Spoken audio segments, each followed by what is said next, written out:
네, 계속해서 손정혜, 이교훈 변호사와 함께 보다 자세한 내용 짚어보겠습니다. 어서 오십시오. 안녕하세요. 예, 구속 전 피의자 신문이 오늘 오후 2시쯤에 시작을 해서 한 7시 정도까지 이어졌어요. 한 5시간 정도 채웠는데 어떻게 보십니까? 길었습니까? 아니면은 뭐 평소와 같았습니까? 사실 역대 이제 대통령들이나 또 중요 정치인의 사례에 비추어 볼 때는 비교적 짧은 시간에 끝났다라고 볼 수 있는데요. 그렇지만 일반 이제 국민들이 보통 이제 피의자, 구속 전 피의자 신문을 받을 경우에는 1시간 내외 정도 걸리는 것이 보통입니다. 예. 그런데 이전에 있었던 이 중요 정치인들에 대한 구속영장 실질심사 때는 법적 쟁점이 좀 많고 죄명이나 사실관계를 다툴 부분이 좀 많았습니다. 그런데 윤석열 대통령의 경우에는 이 12월 3일 이 비상계엄을 선포했던 당시 부분에 대한 이 쟁점이기 때문에 쟁점이 간단한 반면에 그래도 4시간 50분이 걸렸다. 그럼 충분한 신문 절차를 거쳤다라고 평가할 수 있을 것 같습니다.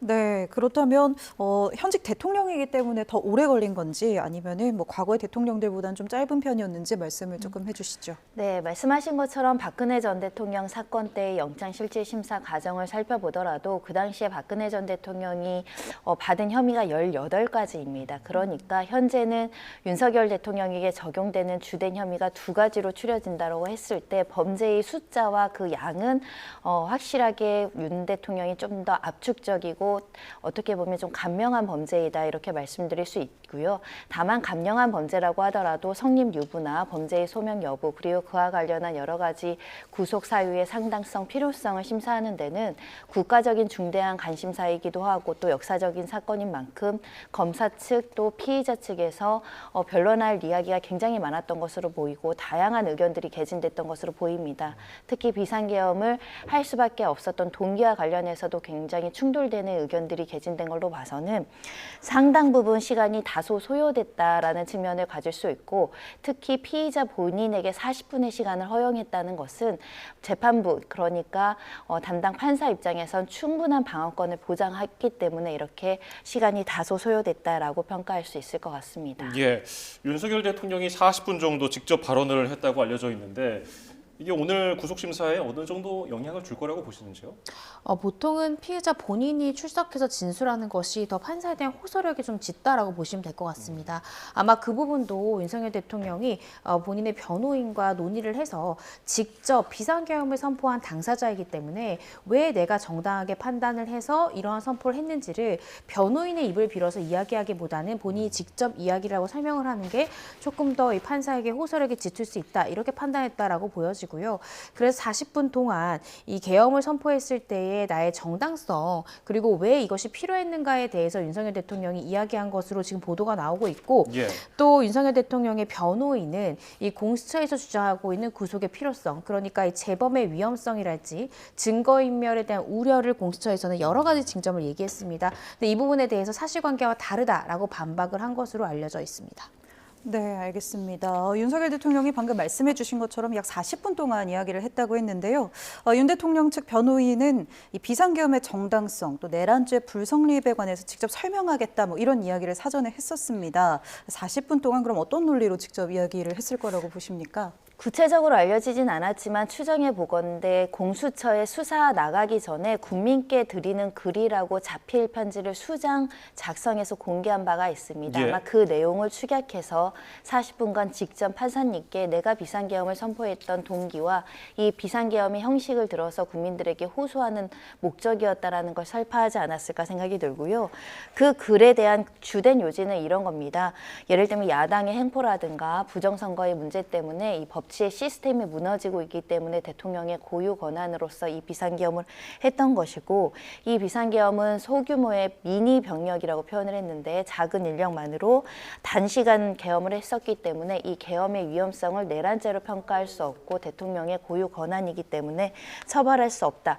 이런 논거로서 비상계엄의 정당성을 설파하지 않았을까 생각이 들고 이 40분이라는 것은 상당히 생각보다 긴 시간입니다. 혼자 이야기할 기까지는. 그렇기 때문에 윤 대통령이 평소에 가지고 있던 생각, 그리고 구치소에 들어가면서부터 의견을 개진하고 싶었던 그 요약된 내용들을 굉장히 이제 추려서 논리적으로 설명했을 가능성이 있지만, 중요한 것은 이미 언론을 통해서 이렇게 대통령의 대국민 담화의 내용이나 국민께 드리는 글을 담당 그 재판부도 이미 익히 알고 있었을 겁니다. 이런 추상적인 의견에 나아가서 구체적으로 법리적으로 내란죄가 성립하지 않는다는 법리적인 어떤 의견도 개진됐는가, 또는 관련해서 대통령이 구체적 사실관계에 대해서 인정을 하는가, 이 부분을 더 재판부는 더 유심히 보지 않았을까 생각합니다. 예. 네. 윤석열 대통령 측은 계속해서 영장 관할권 문제를 지적해왔는데 오늘 구속심사에서도 이런 내용을 주장한 것으로 알려져 있습니다. 구체적으로 어떤 내용을 얘기했을까요? 네, 윤석열 대통령은 계속해서 이 공수처가 수사권이 없다, 특히 내란죄에 대한 수사권이 없다라는 얘기와 동시에 이 공수처법에 따르면 이 재판 관할을 서울중앙지방법원에 해야 하고 서울중앙지방법원이 전속 관할을 갖는데, 이 공수처에서는 이 법원을 쇼핑이라도 하듯 이 서부지법을 선택했다라는 것 자체가 이 공수처법에 위배되는 것이고, 관할권 자체가 없다라는 이 형식적 요건도 결여했다라는 주장을 했다라고 알려지고 있고요. 그런데 이 부분에 대해서는 이미 수차례나 윤석열 대통령 측에서 이 서부지법 체포영장 발부 단계 때도 변호인 이겨서 제출하기도 했고, 또 이의 신청을 내기도 했고요. 또 이제 급기야는 이 체포영장에 대한 이 적부심 청구를 서울중앙지법에다 청구하기도 했습니다. 그런데 모두 다 적법하다라고 결론이 나왔음에도 불구하고 오늘 또다시 이 재판 관할에도 문제가 있다라는 주장을 했다라고 알려지고 있습니다. 네, 알겠습니다. 오늘 공수처 조금 전 나온 소식을 보면요. 공수처에서는 검사가 6명 정도 참석을 했다, 뭐 이런 이야기가 있었는데, 공수처는 어떤 점을 특히 또 강조를 해서 구속의 필요성 강조했을까요? 일단 내란죄가 성립할 수밖에 없음에 대한 범죄의 소명에 대해서 강조했을 것으로 보이고, 현재 대통령이 범행 사실을 부인하고 있고 수사 절차에 협조하지 않는 점에 비추어 봐서 증거인멸 가능성이 매우 높다라고 주장할 것입니다. 아울러서는 현재 경호처장과 차장 그리고 관련된 사람들이 특수공무집행 방해죄로 수사를 받을 정도로 수사기관의 영장 집행을 방해하는 행위가 추후에 그 수사 절차나 재판 절차에 임의로 참석하지 않을 의견으로 해석할 여지가 있기 때문에 이 재범 가능성의 우려, 도망갈 염려, 증거인멸 가능성이 굉장히 상존한다라고 주장을 하면서 구속의 필요성이 굉장히 지대하다라고 평가할 수 있고요. 네. 일단은 70분간 이야기한 바 있을 것 같은데요. 절차적인 부분에 대한 정당성도 주장했을 가능성이 높고, 특히 대통령이 굉장히 강조하고 있는 것이 비상경험 같은 경우는 대통령의 고유 권한이기 때문에 사법심사의 대상이 되지 않는다라는 주장을 굉장히 반복적으로 설파하고 있습니다. 이와 관련해서는 공수처 수사 검사들이 이제 제시할 수 있는 판례가 있기 때문에 이 판례들을 제시하면서 통치행위라고 하더라도 그 합법성과 합헌성에 대해서는 사법심사의 대상이 돼서 국헌 문란의 목적으로 계엄을 하는 경우에는 내란죄가 성립이 가능하다라는 주요 판례들도 제시하면서 이 범죄의 소명에 대해서 재판부를 설득하고자 했을 가능성이 높습니다. 예. 네. 공수처 구속영장 청구서를 보면은 좀 눈에 띄는 표현이 있습니다. 윤 대통령은 전형적인 확신범이다. 확신범을 어떤 의미로 썼을까요? 지금 공수처에서는 이제 구속의 필요성을 이야기를 하면서 윤석열 대통령은 이제 전형적인 확신범의 모습을 보이고 있다라고 표현을 했습니다. 그 이유는 이제 확신범이라는 것은 범죄를 행함에도 이것이 범죄가 아니고 정당한 행위라고 스스로 확신을 하고 행동을 하는 범인을 소위 우리가 확신범이다라고 칭하는데요. 예. 그런데 왜 그렇게 칭했냐라고 살펴보면 이 사건 이후, 이 계엄 사건 이후에 이 작성한 대국민 담화문이나 자필 편지 등에 따르면 이 해당 12월 3일에 했던 이 비상계엄 자체가 문제가 있다기보다는 오히려 정당했고 당당하다. 또 국민들에 대한 호소를 또 이야기하고 이런 부분들을 봤을 때 이 부분은 전형적인 확신범으로서 이 자신의 범행을 전혀 뉘우치지 않고 있기 때문에 이것은 곧 또다시 불구속 상태가 됐을 때 또다시 재범할 가능성이 높다라고 이 공수처에서는 주장을 했고요. 실제로 2차 계엄을 실행하려고 한 정황도 있었다라고 영장 실질 과정에서 이야기했다라고 있다라고 보도되고 있습니다. 또 공수처에서는 이야기를 하고 있는 것이 윤 대통령이 검사 시절 때부터 사용하던 휴대전화가 있었는데 이 휴대전화를 교체를 하고 또 텔레그램도 삭제를 했기 때문에 이런 부분을 봤을 때 증거의 인멸 우려도 좀 높다 이렇게 지금 주장했다라고 일부 보도에서 나오고 있고요. 또 심지어는 1차 체포영장 집행 당일에 윤 대통령이 탑승한 것으로 추정되는 방탄 차량 2대가 이 수색영장 범위를 벗어난 이 대통령 비서실장 공간으로 피신하려고도 했다. 즉 1차 체포영장 집행 당일에 피신을 시도했다. 그래서 이 도망의 우려도 배제할 수 없다라고 주장한 것으로 일부 보도 내용으로 나오고 있습니다. 그래서 이 부분에 대해서 윤석열 대통령 측의 변호인도 곧바로 이제 반박을 했는데요. 일단 피신을 하려고 노력한 적이 없고 1차 체포영장 집행, 2차 때도 모두 다 윤석열 대통령은 대통령 관저에 있었다라는 점을 강조했다라고 알려지고 있고요. 휴대전화 교체 같은 경우에는 윤석열 대통령이 기자회견을 한 적이 있지 않습니까? 예. 그 명태균 씨 의혹이 불거진 이후에 이 지난 11월 7일에 기자회견을 했을 때 검찰에서부터 쓰던 이 휴대전화를 무조건 바꾸라라는 이야기를 주위로부터 많이 들었고 이 부분에 대해서 국민들께서 걱정을 하실까 봐 교체하겠다고 이야기를 했기 때문에 그 기자회견 내용에 따라서 교체한 것이지 이 사건의 핵심 증거를 없앨 의도로 교체한 것은 아니다. 이렇게 또 정면으로 반박하기도 했다라고 보도되고 있습니다. 예. 저희가 증거인멸 우려에 대해서 좀 이야기를 계속 하고 있었는데요. 형사소송법상 이제 구속 기준을 따지는데 좀 중요한 것이 도주 우려, 증거인멸 이런 것 아니겠습니까? 당연히 영장을 심사하는 판사도 이런 부분을 오늘 많이 따져봤겠죠? 네, 피의자를 구속해서 구속 수사를 하는 목적은 수사를 원활하게 신속하게 해서 실체 진실을 빨리 발견하기 위한 목적을 가지고 있습니다. 그런 만큼 범죄의 중대성이 인정되면 보통의 이제 사람들 같은 경우는 도망갈 염려가 있다라고 평가를 하고요. 특히 무죄를 주장하면서 범행을 자백하지 않으면 본인에게 불리한 자료를 인멸하려는 시도를 하는 경우들이 꽤 많기 때문에 증거인멸 가능성이 상존한다라고 보통은 평가를 하게 됩니다. 그런 만큼 구속영장 실질심사의 영장 담당 판사는 대통령이 가지고 있는 현재의 권한으로서의 증거인멸을 할 가능성이 있는가라는 점을 굉장히 중요하게 볼 요소가 있고요.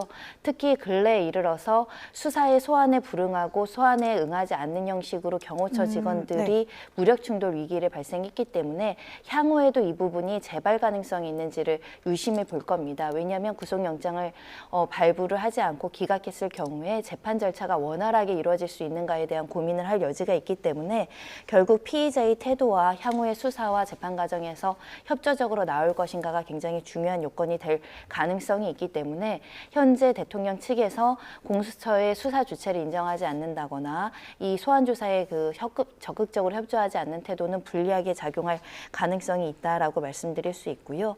다만 이제 피의자 측에선 충분히 증거가 확보가 되어 있는 상황이기 때문에 인멸할 증거가 부족하거나 없다라고 이제 가능성을 실축하고 있고 또 대통령인 신분이 있기 때문에 도망가지 않는다 이렇게 주장하고 있는데 도망이라는 것은 어느 회를 갔거나 지명수배가 될 정도로 소재가 파악되지 않는 것도 도망이라고 평가를 하지만 수사기관이 조사하기 어렵게 숨어버리는 것도 도망의 개념에 포함될 수 있습니다. 네. 그런 만큼 관저에 들어가서 향후에 수사기관의 소환에 응하지 않고 여러 가지 방식으로 이제 나오지 않는 경우까지 고려할 가능성이 굉장히 높아서 판사 입장에선 향후의 수사와 재판을 염두에 두고 증거인멸 가능성, 도망갈 염려에 대해서 중요한 기준으로 판단할 수 있습니다. 예. 자, 지금 서부지방법원 근처에서 계속해서 소식이 들어오고 있는데 공수처가 시위대 저지로 인해서 공수처 관련 차량이 2대가 파손됐다는 소식을 전해왔습니다. 네, 그리고 정당한 법 집행을 방해하는 행위로서 심히 유감이다 이런 내용을 밝혔네요. 네, 참석한 공수처 검사 등 인원들이 탑승한 차량 2대가 오후 8시쯤 서부지방법원 인근에서 시위대 저지로 차량이 파손되고 또 공수처 인원들이 위협을 받는 그런 상황이 발생했다는 소식 전해드립니다. 예. 공수처는 정당한 법 집행에 대한 방해 행위에 심히 유감을 표한다고 밝혔습니다. 예, 차량을 파손한 시위대에 대해서는 경찰 체증 자료를 토대로 강력한 처벌을 요청할 거라는 내용이 들어왔습니다. 지금 관련 저희가 제보 영상을 보내드리고 있는데 경찰 인력도 많고요. 이 시위대 인원도 상당히 많은 상황 보고 계십니다. 지금 사람들이 좁은 공간에 많이 몰려있기 때문에 사고 위험도 있고요. 이 과정에서 공수처의 차량이 시위대 저지로 인해서 2대가 파손됐다는 소식이 들어왔고요. 저희가 네. 관련된 소식이 이어지는 뉴스에서 관련된 소식은 계속해서 전해드리도록 하고요. 네. 오늘 이제 이르면은 오늘 늦은 밤 또 내일 새벽 정도에 결과가 좀 나온다고 했는데 결과가 나온 이후에도 사실 이 같은 안전사고 우려가 좀 생길 수 있을 것 같은데요. 이렇게 워낙 인파가 많이 몰리다 보니까. 네, 맞습니다. 그런데 분명한 것은 이러한 행위가 분명한 형법상의 죄에 해당된다는 것을 시청자 여러분들이나 혹은 저 시위 현장에 있으신 분들이 꼭 기억하셨으면 좋겠습니다. 내가 아무리 정당한 목적으로 혹은 내가 지지하는 사람을 지지하기 위한 행동이라 하더라도 절대 정당행위로 인정될 수는 없고요. 이렇게 다중의 위력을 사용해서 또 지금 이 해당 바퀴에 바람이 빠졌다라는 것은 굉장히 날카로운 것을 이용해서 이제 바퀴에다가 구멍을 낸다든지 그러는 행동을 해서 이제 이런 상황이 발생했을 것으로도 우리가 추정을 해볼 수 있는데 그렇다라고 하면 위험한 물건을 휴대해서 이 정당한 공무집행을 방해한 것입니다. 이는 특수 공무집행 방해죄에 해당할 수도 있고요. 또 공용물을 파손한 행위로도 볼 수 있습니다. 보통 공무집행 방해죄 같은 경우에는 초범일지라도 벌금형으로 끝나는 것이 아니라 구공판 처분을 합니다. 왜냐하면 정당한 국가기관, 이 수사기관의 업무를 방해했다는 부분은 법원에서 굉장히 엄중하게 보고 네. 수사기관에서도 마찬가지거든요. 그래서 지금 경찰에서도 모든 상황을 체증했기 때문에 신원을 확인한 다음에 아마 순자 소환할 것으로 보여집니다. 그래서 이런 부분들은 특수 공무집행 방해에 해당할 수 있으며 이 공용물 파괴 등의 행위에 해당할 수 있기 때문에 절대 해서는 안 되는 행동이라고 생각이 듭니다. 예. 오늘 밤 늦게 혹은 내일 새벽에 이제 영장 결과가 나올 것으로 예상되기 때문에 지금 서울 서부지방 주변에서는 굉장히 혼잡한 상황이 이어지고 있고요. 지금 여러 가지 윤석열 대통령 쟁점 정황 중에서 판사는 어떤 점을 가장 주목하고 보고 있을까요? 말씀하신 대로 구속영장 사유 중엔 증거인멸 가능성, 도주 우려가 굉장히 중요하지만 결론적으로는 범죄의 소명에 대한 소명이 이르지 않았다고 한다면 두 가지는 판단할 필요도 없이 그 범죄의 다툼의 여지가 있다라고 기각할 수 있기 때문에 공수처에서는 상당한 수사 자료로서 범죄의 소명에 대한 충분한 증거를 제시하기 위해서 노력한 것 같습니다. 보시는 바와 같이 상당한 자료가 제출됐다라고 보이고 있고 범죄 청구서도 100쪽이 넘는 상세한 어떤 경위에 대한 설명 그리고 계획에 대한 설명, 가담자에 대한 구체적인 진술과 지시의 내용들을 이제 적시를 해서 재판부에게 이 내란죄의 성립에 여러 가지 증거 자료가 이미 확보돼 있고 소명에 충분한 증거 자료가 있다라고 이제 밝혔을 가능성이 매우 높은 상황이고요. 다만 대통령 측에서는 관련해서 내가 국회의 통제를 지시하거나 국회의원들에 대한 체포 지시를 하지 않았다라고 한다던가 이런 지시를 했다고 하더라도 이것이 국헌 문란 목적이 아니고 정당한 목적에 의한 고유 권한 행사 내이다 이런 주장을 했을 가능성이 있기 때문에 근본적으로는 판사 입장에서는 범죄의 소명에 이르렀는가 이런 구체적인 행위들과 구체적인 증거들에 비춰봤을 때 내란죄 성립 가능성이 얼마나 있는가 이 부분에 대한 고민을 지금 하고 있다라고 생각하고요. 그와 관련해서 군 지휘부, 계엄군 지휘부의 상당한 진술 조서와 관련된 참고인들에 대한 진술 조서가 제출된 것으로 알려지고 있습니다. 이 진술의 신빙성이 높아서 실제로 대통령의 진술 조사로서 대통령이 그런 말을 하지 않았다거나 그런 말을 했다 안 했다에 대한 구체적인 진술 내용은 없으나 충분히 그것을 뒷받침할 수 있는 정황과 직접적인 증거가 있는지에 대해서 살펴보고 있는 중일 것입니다. 네, 알겠습니다. 조금 전에 이 증거인멸 우려 외에도 또 도망의 우려가 있는 경우에도 구속영장 발부의 중요한 요소라고 하셨는데 특히 이 도망이 물리적인 이동뿐 아니라 수사에 불응하거나 협조를 잘 하지 않으면 비슷하게 해당된다 이런 이야기를 하셨습니다. 아마 그래서 오늘 또 윤 대통령이 직접 예상을 깨고 출석한 게 아닌가 싶은데 어떻게 보십니까? 대통령이 출석한 부분은 피의자의 방어권을 빠짐없이 행사하겠다라는 의지를 강력하게 표출했다라고 봐야 될 것 같습니다. 아울러서 구속영장이라는 것은 피의자가 구속된 피의자로 신분이 전환되는 가장 중요한 형사 절차 중에 핵심적인 부분이기 때문에 직접 나가서 내가 재판부를 설득하겠다라는 의지를 보였을 뿐만 아니라 더군다나 이렇게 내가 직접적으로 나의 어떤 억울함을 호소함으로 인해서 지지층을 또 결집시키는 효과를 가져오기 때문에 출석했다고도 보이고요. 네. 특히 어제 공수처의 2차 조사에 임의로 응하지 않고 소환 조사를 가지 않은 점이 법률적 법률적으로는 굉장히 불리한 정황이었습니다. 네. 왜냐하면 수사기관의 수사의 주체를 인정하지 않을 뿐만 아니라 정해진 수사, 그러니까 체포됐음에도 불구하고 소환조사에 응하지 않는 경우는 좀처럼 예정하기가 어렵고 이것은 사법부나 수사 절차를 무시한다라는 평가가 될 수 있는 부분이 있기 때문에 수사기관을 무시하는데 법원의 절차까지 가지 않으면 이것은 거의 사법부에 대한 질서를 존중하지 않는 걸로 해석해도 무방합니다. 네. 그런 만큼 이제는 법원에 따른 절차는 참여하겠다라고 성실한 태도로 이제 어느 정도는 변화된 입장을 보이겠다라는 의지를 표명한 것으로 보이고 특히 법원에서도 이 피의자 신문이라는 것은 재판부가 물어볼 권리도 있는 것인데 피의자가 나오지 않는 것은 굉장히 비협조적인 태도, 반성하지 않는 태도로 읽히거든요. 그렇기 때문에 전격적으로 출석을 결정한 것으로 해석이 됩니다. 예. 앞서서 윤석열 대통령 측이 서울중앙지방법원에 청구한 체포 적부심은 기각이 되지 않았습니까? 근데 이번 구속영장 심사와는 어떤 점이 다를까요? 일단은 체포 적부심 청구는 그 체포 영장과 이 체포의 과정이 과연 적법했는가를 따지는 절차다라고 이해하시면 될 것 같습니다. 예. 그때도 윤석열 대통령 오늘 이제 주장했던 이 관할권 문제랄지 공수처가 내란죄에 대해서 수사권을 가지고 있느냐 이 두 가지에 대해서도 동일하게 다퉜는데요. 그럼에도 불구하고 중앙지법에서는 이 체포의 부분에 대해서 적법하다라는 판단을 내놨습니다. 그러한 판단을 받았음에도 심지어 이제 윤석열 대통령 측에서 계속 영장을 청구하라고 주장한 서울중앙지방법원에서도 그런 판단을 받았음에도 오늘 있었던 이 구속영장 실시심사에도 여전히 동일한 형식적 요건이 결여되었다. 이 관할의 위배가 있고 또 이 수사권이 없는 공수처에서 수사한 것이다라는 부분에 대한 주장을 이어갔거든요. 그래서 이 부분은 동일하게 주장을 했지만 차이점이라고 한다면 구속의 필요성이 없다라는 주장이 더해졌다라는 부분일 것 같습니다. 아까 제가 말씀드렸듯이 공수처에서는 꽤나 이 영장 실질심사 70분 동안 이제 PPT를 통해서 변론을 한 것으로 진술한 것으로 알려지고 있는데 꽤나 굉장히 상세한 증거들을 이제 제시했던 것 같습니다. 뭐 윤석열 대통령이 이전부터 사용했던 휴대폰을 없앴다라든지 또 텔레그램을 삭제했다든지 이런 것들을 통해서 증거를 이미 인멸했고 앞으로도 이런 방법으로 인멸할 가능성이 높다 이렇게 주장한 것으로 보여지고요.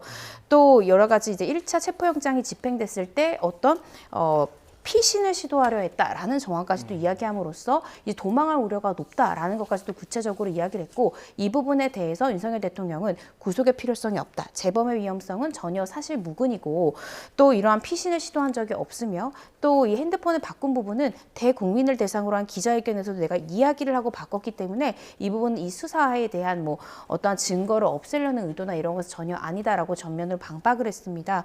그래서 이 체포 적부심 청구 때와 지금의 차이점은 이 구속의 필요성이 있느냐 없느냐에 대한 주장이 조금 더 더해진 것이 좀 차이점이지 않을까 싶습니다. 네. 오늘 영장 심사에는 이렇게 윤 대통령이 전격 출석을 했지만 그 전까지는 이제 조사에도 불응하고 또 공수처 조서 열람이나 뭐 서명 날인도 하지 않았다 이런 소식도 앞서 전했었는데요.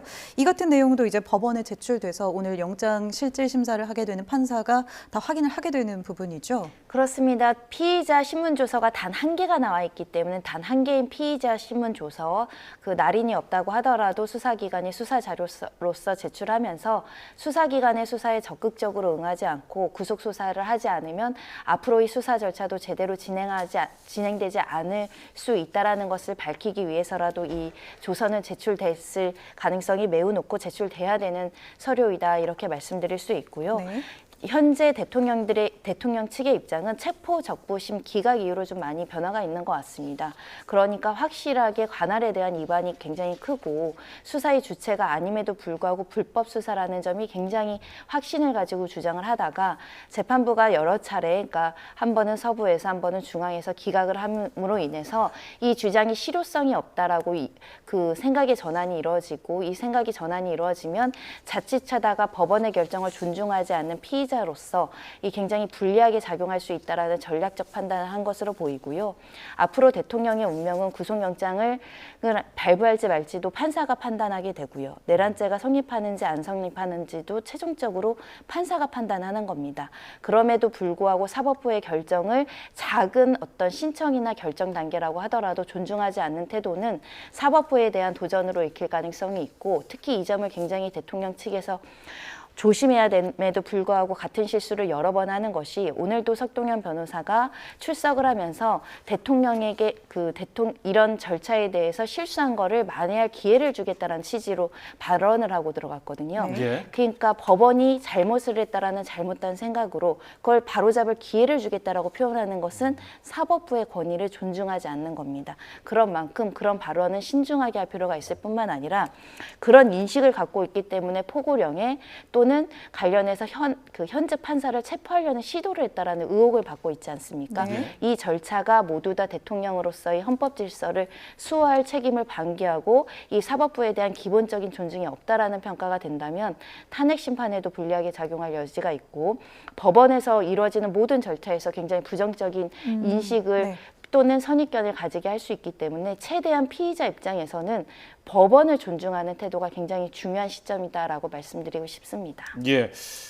담당 판사에도 관심이 많이 쏠렸었는데요. 주말이다 보니까 영장 전담 판사가 아니라 당직 판사가 맡게 됐는데 이거 좀 이례적입니까? 아니면은 평소에도 이런 일이 자주 있습니까? 원래 서부지법에서는 이 평일에는 영장 전담 판사가 영장을 심리를 하고요. 그런데 주말에는 이제 당직 판사들이 돌아가면서 영장을 보고 있다라고 합니다. 예. 따라서 통상의 예와 같이 이번에 영장 실질심사가 주말로 잡혔기 때문에 이 주말에 당직을 서게 된 이 차은경 부장판사가 맡았던 것으로 보여지고요. 그런데 이 부분에 대해서 헌정사 최초로 정말 초유의 이 현직 대통령에 대한 구속영장 실질심사인데 영장 전담 판사도 아닌 주말 당직 판사가 현직 대통령에 대한 이 영장 심리를 하는 것이 과연 온당한가에 대한 또 여러 가지 이야기들이 나왔습니다. 그런데 조심스럽게 제 의견을 말씀드린다면 예. 오히려 통상의 예와는 달리 처리할 때 더 문제가 발생할 수 있다는 생각이 듭니다. 통상 일반 국민들이 서부지법에서 주말에 영장 실질심사를 받을 때 동일하게 주말에 이제 당직을 서는 판사가 심리를 한다면 윤석열 대통령 또한 마찬가지로 통상의 예, 원칙에 따라서 하는 것이 나중에 이 결과에 대한 시시비비에 휘말릴 가능성이 좀 적어지지 않을까라는 생각이 들고요. 통상의 예에 따라서 이 주말에 당직을 서게 된 차은경 부장판사가 이번 영장 실질심사를 담당하게 됐다. 이렇게 이해하시면 될 것 같습니다. 네, 시간 관계상 도움 말씀 일단 여기까지 듣도록 하겠습니다. 손정혜, 이고은 변호사 두 분 함께했습니다. 고맙습니다. 고맙습니다. 감사합니다.